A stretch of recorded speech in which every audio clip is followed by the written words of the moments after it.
الحمدللہ رب العالمین والصلاة والسلام على سید المرسلین اما بعد فاعوذ باللہ من الشیطان الرجیم بسم اللہ الرحمن الرحیم پڑھیے الصلاة والسلام علیک یا رسول اللہ وعلى آلک واصحابک یا حبیب اللہ الصلاة والسلام علیک یا نبی اللہ وَعَلَىٰ آلِكَ وَأَصْحَابِكَ يَا نُورَ اللَّهِ۔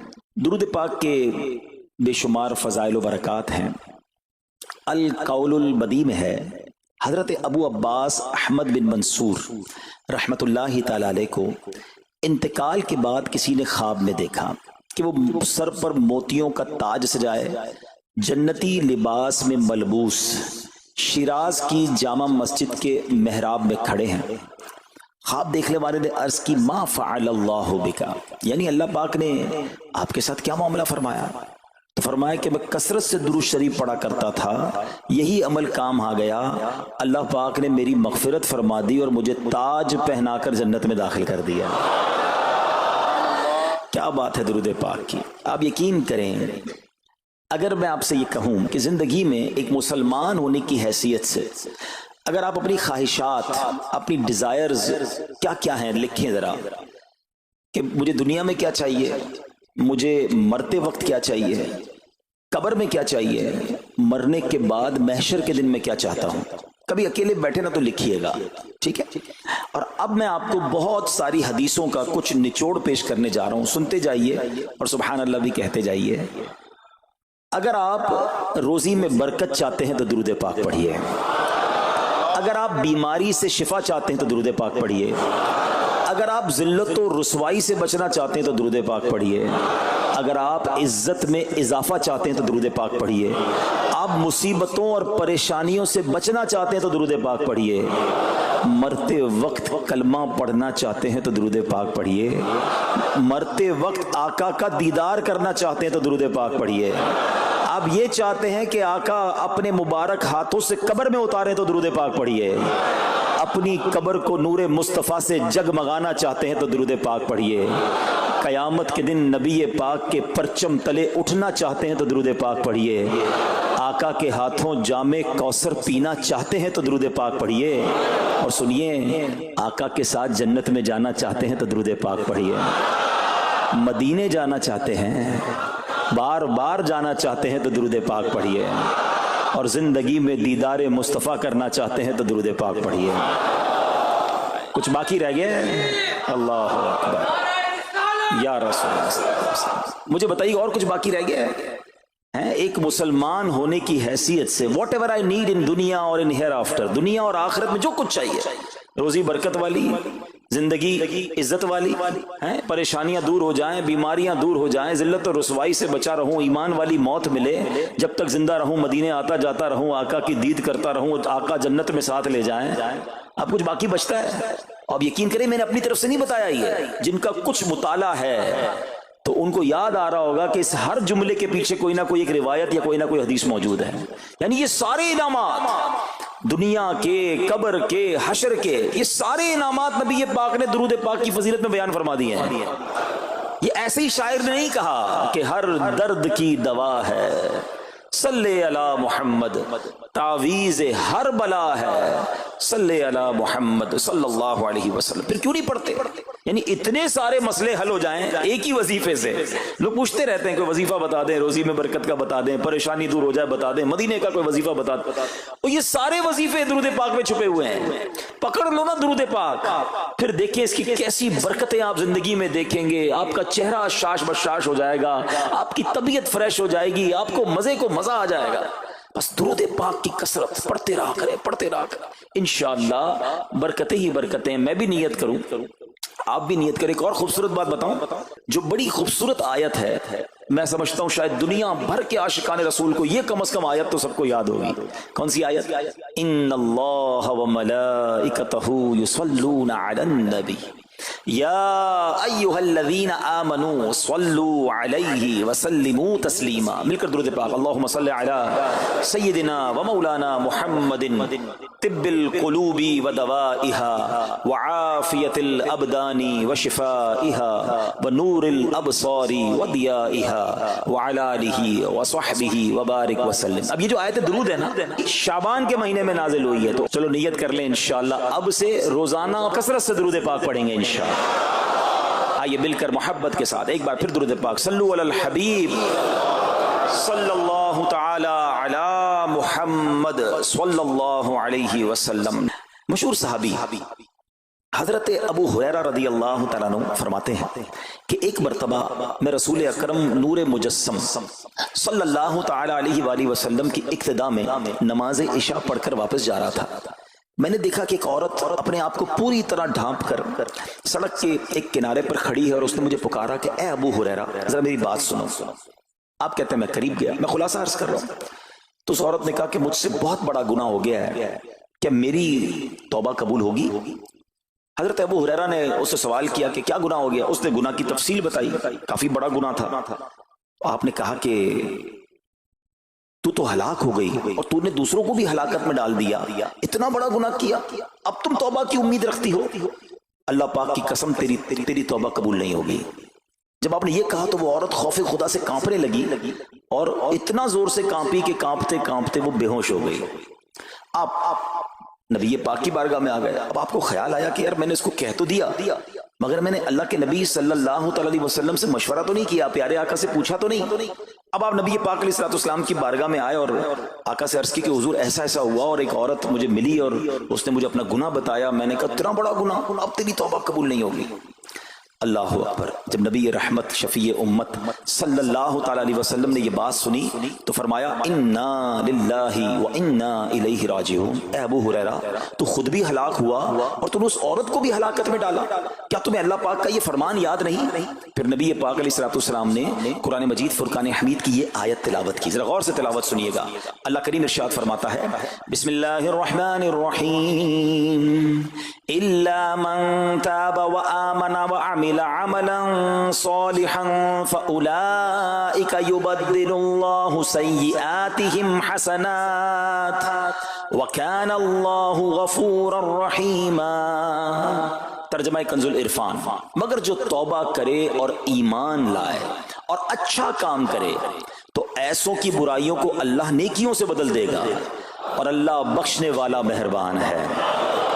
حضرت ابو ہریرہ نے جب یہ آیت کریمہ سنی اور پیارے آقا علیہ السلام کا یہ فرمان سنا تو آپ کو احساس ہوا کہ میں نے غلط مسئلہ بیان کر دیا ہے. آپ پر یہ احساس اتنا غالب ہو گیا کہ آپ مدینہ منورہ کی اب گلیوں میں آواز لگانے لگے.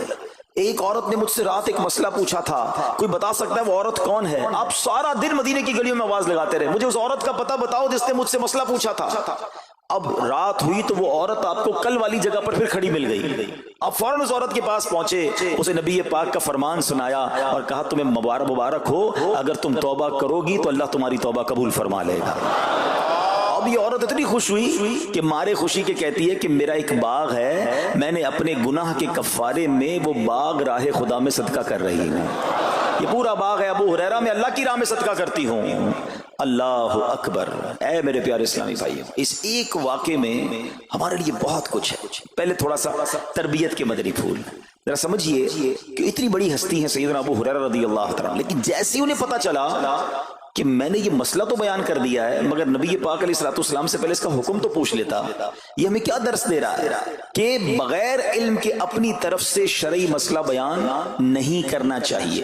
جو بغیر علم کے دینی مسئلے بتاتا ہے وہ خود بھی ہلاک ہوتا ہے اور دوسروں کو بھی ہلاکت میں ڈالتا ہے. ہاں میں بتاتا ہوں نا اس کا مسئلے کا حل کیا، حالانکہ خود کہیں پڑھا نہیں ہوتا. تو جب تک آپ کو علم نہیں ہے، آپ جانتے نہیں ہیں، تو کسی مسئلے کو بیان نہیں کرنا چاہیے. دوسری بات کہ اگر خدا نہ خواستہ کوئی غلط مسئلہ بتا بیٹھا یا بتا تو درست رہا تھا، بتاتے بتاتے غلطی کر بیٹھا، تو اسے چاہیے کہ ازالہ کرے، فوراً اس کا جو بھی ازالہ بنتا ہے وہ کرے. سیدنا ابو ہریرہ رضی اللہ عنہ کا ازالہ تو دیکھیں کہ آپ کو جیسے ہی پتا چلا کہ اصل مسئلہ یہ ہے، اب آپ مدینے کی گلیوں میں صدا لگا رہے ہیں، تلاش کر رہے ہیں، پورا دن ڈھونڈتے رہے اس خاتون کو کہ میری سے غلطی ہو گئی، میں نے اس کو غلط مسئلہ بتایا، تاکہ اس کو تلاش کر کے اس کو درست مسئلہ بتایا جائے. اللہ اکبر. صحابہ کرام کی ادائیں بھی کتنی نرالی ہوتی ہیں، اللہ ان کا صدقہ عطا فرما دے. اب ہوتا کیا ہے کہ کبھی کوئی غلط مسئلہ بیان ہو گیا یا بیان میں، مشورے میں، درس میں کوئی غلطی ہو گئی، غلطی پتہ چل جائے اب شرم آتی ہے کہ کیسے کہوں مجھ سے غلطی ہو گئی ہے، میں تو اتنا بڑا مبلغ بن کے گیا تھا، میں نے تو جناب اتنے پبلک میں بیان کیا تھا، اب میں کیسے بتاؤں کہ جناب میں نے یہ غلط پڑھ دیا یا غلط بیان کر دیا۔ حضرت ابو ہریرہ سب سے زیادہ جن کو حدیثیں یاد ہے، مگر سچ بتائیں بات سمجھنے والی پتہ کیا ہے؟ جو لوگ یہ سمجھتے ہیں نا کہ یار غلطی ماننے سے عزت کم ہو جاتی ہے، سچ بتاؤ آج 1450 سال بعد حضرت ابو ہریرہ کا یہ واقعہ سن کے ہمارے دلوں میں ان کی عزت کم ہو رہی ہے، بڑھ رہی ہے؟ Simple is that. غلطی ماننے سے انسان جو ہے وہ نیچا نہیں ہوتا۔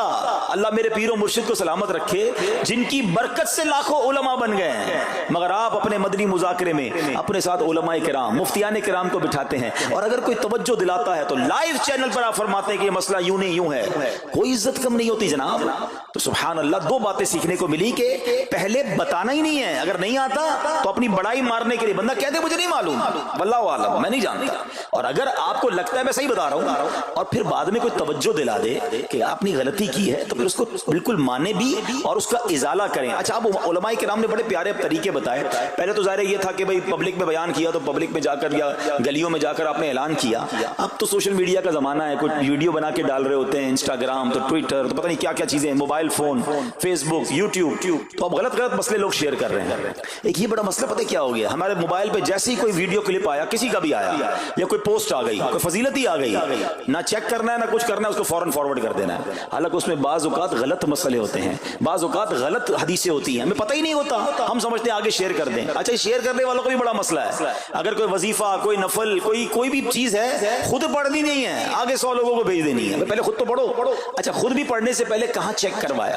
تو پلیز یہ شریعت کے معاملات ہیں، اس میں بڑی غلطی ہو سکتی ہے۔ تو اگر آپ کو کوئی بھی چیز شیئر کرنی ہے تو بیسٹ آپشن یہ ہے کہ dawat-islami.net، یہ دعوت اسلامی کی ویب سائٹ ہے، اس پر ایک گیلری کا آپشن ہے، آپ وہاں جائیے، وہ مفتیان کرام سے چیک ہوئی پوسٹیں پڑی ہوئی ہیں، آپ وہاں سے پوسٹ اٹھائیں، اس کو شیئر کر دیں، بنداز کریں، کوئی ٹینشن نہیں ہے، کیونکہ وہ علماء نے چیک کی ہوئی ہے۔ مگر ہر آنے والی پوسٹ، ہر آنے والی ویڈیو کو آگے بڑھا دینا، تو مشورہ یہی ہے کہ یہ بڑا سخت معاملہ ہے، کیونکہ یاد رکھیے قرآن مجید فرقان حمید میں اللہ تعالیٰ ارشاد فرماتا ہے وَمَنْ أَظْلَمُ مِمَّنِ افْتَرَىٰ عَلَى اللَّهِ كَذِبًا، اور اس سے بڑھ کر ظالم کون جو اللہ پر جھوٹ باندھے۔ اچھا، اس کے بارے میں علماء فرماتے ہیں کہ اللہ پر جھوٹ باندھنے والا سب سے بڑا ظالم ہے۔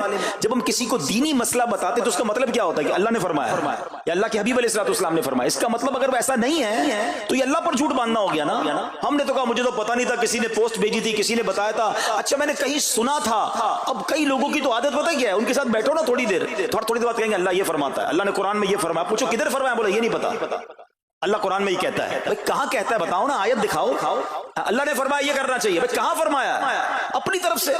اچھا، کیونکہ کہیں سنا تھا، کہیں دوستوں کی محفل میں آدھی بات یاد تھی، ارے ڈرنا چاہیے کہ میں کیسے کہہ دوں کہ اللہ نے فرمایا، میں کیسے کہہ دوں نبی پاک علیہ السلام نے فرمایا، جب یاد نہیں، پڑھا نہیں۔ امیر اہل سنت کی آپ نے احتیاط دیکھی ہے، آپ حدیث کی کتاب منگاتے ہیں کہ پورا دیکھ کر پڑھتے ہیں، مگر یہاں تو اپنی مرضی سے چل رہا ہے معاملہ۔ خدا کے واسطے ہم سمجھ رہے ثواب کما رہے ہیں، اور ایسا نہ ہو کہ گناہ جاریہ والے کام ہو رہے ہوں۔ تو میں نے آپ کو آسان حل بتا دیا کہ دعوت اسلامی کے جو آفیشیل سوشل میڈیا کے پیجز ہیں، اگر آپ کو شوق ہے تو وہاں سے کوئی پوسٹ اٹھا لیں، وہاں سے کوئی چیز اٹھائیں اور اس کو شیئر کریں۔ باقی خدا را ان کاموں کو اپنی مرضی سے آگے نہ کریں، کہیں ہم گناہ گار نہ ہوں۔ تو ایک بات تو ہمیں اس پورے واقعے سے سیدنا ابو ہریرہ رضی اللہ تعالیٰ کو جو انداز، آپ کی عاجزی، آپ کا ازالہ کرنا، آپ کا اس عورت کو تلاش کرنا، یہ سکھا رہا ہے کہ مسئلہ غلط بیان کرنا کتنا بڑا مسئلہ ہے۔ اللہ کرے کہ ہم اس کو سمجھیں۔ اب دوسری خوبصورت بات، آئے ہائے، عورت کا گناہ ہے، بڑا گناہ ہے، مگر نبی پاک نے جو آیت بیان فرما دی اور جو اس تک پیغام پہنچایا کہ توبہ کر لو، میرا رب توبہ قبول فرما لے گا۔ آئے ہائے میرے پیارے اسلامی بھائیو، کتنا ہی بڑا گناہ کیوں نہ ہو جائے، اللہ سے مایوس نہیں ہونا ہے، اس کی رحمت سے مایوس نہیں ہونا ہے، کیونکہ میرے آقا مدینے والے مصطفیٰ صلی اللہ تعالی علیہ وسلم فرماتے ہیں التائب من الذنب کمن لا ذنب لہ، گناہوں سے توبہ کرنے والا ایسا ہے جیسا اس نے گناہ کیا ہی نہیں ہے، ختم، نل اینڈ وائڈ، ڈیلیٹڈ۔ یہ اتنی بڑی اللہ کی رحمت ہے کہ بس سچی توبہ ہو جائے نا، اللہ اس کو سارے اس کے گناہ معاف فرما دیتا ہے۔ حضرت عبداللہ ابن عبید رحمت اللہ تعالی سے روایت ہے، فرماتے ہیں کہ اللہ پاک کے نبی اور ہم سب انسانوں کے والد محترم حضرت آدم علیہ السلام نے اللہ پاک کی بارگاہ میں عرض کی، اے رب عز و جل، تو نے شیطان کو میرا دشمن بنایا ہے، لیکن میری اولاد اس کا مقابلہ کرنے کی طاقت نہیں رکھتی، اللہ پاک نے فرمایا اے آدم آپ کی اولاد میں قیامت تک جو بھی انسان پیدا ہوگا میں اس کے ساتھ ایک محافظ فرشتہ مقرر فرما دوں گا جو انسان کے لیے شیطان کی جو چال ہے اس سے اس کی حفاظت کرے گا۔ حضرت آدم علیہ السلام نے عرض کی مولا مزید کرم فرما۔ اللہ پاک نے فرمایا اے آدم آپ کی اولاد کو ایک نیکی کا اجر 10 گنا ملے گا، نیکی ایک کریں گے اجر ملٹیپلائی بائی 10 ہو جائے گا، اور پھر اللہ نے فرمایا اس پہ مزید بڑھاؤں گا، جبکہ گناہ کوئی ایک کرے گا تو اس کے نامہ عمل میں ایک ہی گناہ لکھا جائے گا۔ اللہ کی شان دیکھو، ایک نیکی اجر 10 گنا، گناہ ایک لکھا بھی ایک جائے گا۔ حضرت آدم علیہ السلام نے عرض کی مولا اور کرم کر دے، دیکھو شروع سے ہم پر مہربانیاں ہیں۔ حضرت آدم علیہ السلام بھی اپنی اولاد کے لیے اللہ کی بارگاہ میں عرض کر رہے ہیں۔ اللہ پاک نے فرمایا اے آدم جب تک روح انسان کے بدن میں رہے گی میں اس کی توبہ قبول کرتا رہوں گا۔ جب تک زندہ ہے نا، جب تک توبہ کر لے اس کی توبہ قبول ہو جائے گی۔ اللہ اکبر، کتنا کریم ہمارا مولا ہے، ہمارا پروردگار کیسا رحیم ہے۔ جب بھی گناہ ہو جائیں فوراً اللہ کی بارگاہ میں حاضر ہو جایا کرو، اپنی غلطی کا اقرار کر کے شرمندہ ہو جایا کریں، انشاءاللہ کریم توبہ قبول ہوگی اور گناہوں کی میل سے دامن صاف ہو جائے گا۔ ارے توبہ جب ہو جائے نا اور بندہ سچی توبہ کر لے، دیکھو اللہ کیسا کریم ہے، کیسا کرم کرتا ہے۔ ایک بزرگ کے بارے میں آتا ہے حبیب عجمی رحمت اللہ تعالی علیہ، ان کا نام تھا، ابھی بہت بڑے آپ اللہ کے ولی گزرے ہیں، بصرہ کے رہنے والے تھے، مگر توبہ سے پہلے آپ کی زندگی بڑی عجیب تھی۔ آپ بڑے امیر آدمی تھے، لوگوں کو قرضہ دیا کرتے تھے مگر سود پر قرضہ دیا کرتے تھے، سود لیا کرتے تھے۔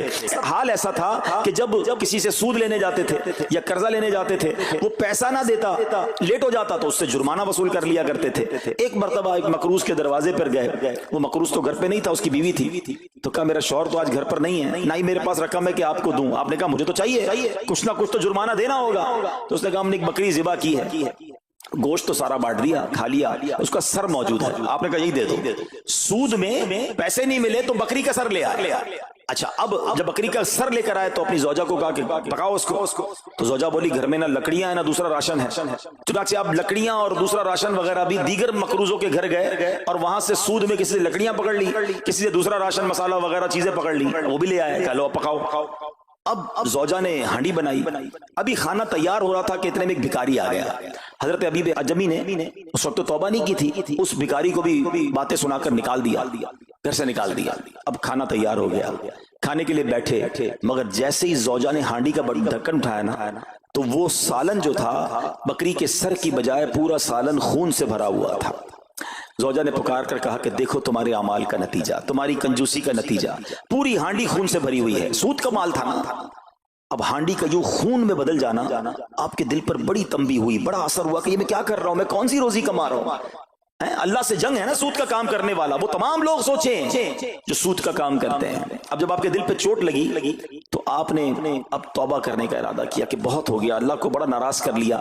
تو آپ حضرت حبیب عجمی اب باہر نکلے کہ حضرت امام حسن بصری کی بارگاہ میں جاتے ہیں اور وہاں جا کر توبہ کرتے ہیں۔ مگر جیسے ہی آپ باہر نکلے نا تو کچھ بچے کھیل رہے تھے، کھیلتے ہوئے بچے نے آواز لگائی جلدی سائڈ پہ ہو جاؤ، دور ہو جاؤ، حبیب عجمی سود خور آ رہا ہے، کہیں ایسا نہ ہو کہ اس کے قدموں کی دھول ہم پر پڑے اور ہم بھی بدبخت ہو جائے۔ پھر دل پر چوٹ لگی کہ یار بچہ مجھ سے نفرت کرتا ہے، ایسا کام کرتا ہوں میں، اللہ بھی ناراض، اللہ کے بندے بھی ناراض، اور دل پر چوٹ لگی۔ حضرت حسن بصری رحمت اللہ تعالی کی خدمت میں گئے، بڑی سچی توبہ کی، اللہ کو راضی کرنے کے لیے پکی نیت کی، ابھی توبہ کی ہے، کوئی بڑی نیکیاں نہیں کر لی، واپس آ رہے ہیں۔ جیسے واپس آ رہے ہیں تو دیکھا کہ وہی بچے کھیل رہے ہیں۔ اب ان بچوں میں کسی نے آپ کو دیکھا تو کہا کہ اب حبیب توبہ کر کے آ رہے ہیں، دور ہو جاؤ، کہیں ہمارے قدموں کی دھول ان پر نہ پڑ جائے تو ہم گناہ گار نہ ہو جائے۔ تھوڑی دیر پہلے یہ بچے کہہ رہے ہیں کہ دور ہو جاؤ، ان کی دھول پڑ گئی تو ہم بدبخت ہو جائیں گے، سود خور جا رہا، ارے ابھی توبہ کی ہے۔ اور اللہ نے اپنے بندوں اور مخلوق کے دل میں کیسی محبت ڈال دی کہ بچے کہہ رہے ہیں دور ہو جاؤ، ہمارے قدموں کی دھول حضرت حبیب پر نہ پڑ جائے، ہم گناہگار نہ ہو جائیں۔ اب جناب بڑا دل پہ اور اثر ہوا کہ مالک تیری قدرت، ابھی تو توبہ کی ہے اور میری نیک نامی کا اعلان تو نے اپنی مخلوق سے کروا دیا، سب کے حقوق ادا کیے، سودی لین دین تھا سب ختم کیا، اللہ پاک کی عبادت میں مصروف ہو گئے، اللہ نے ولایت کا سرتاج بنا دیا۔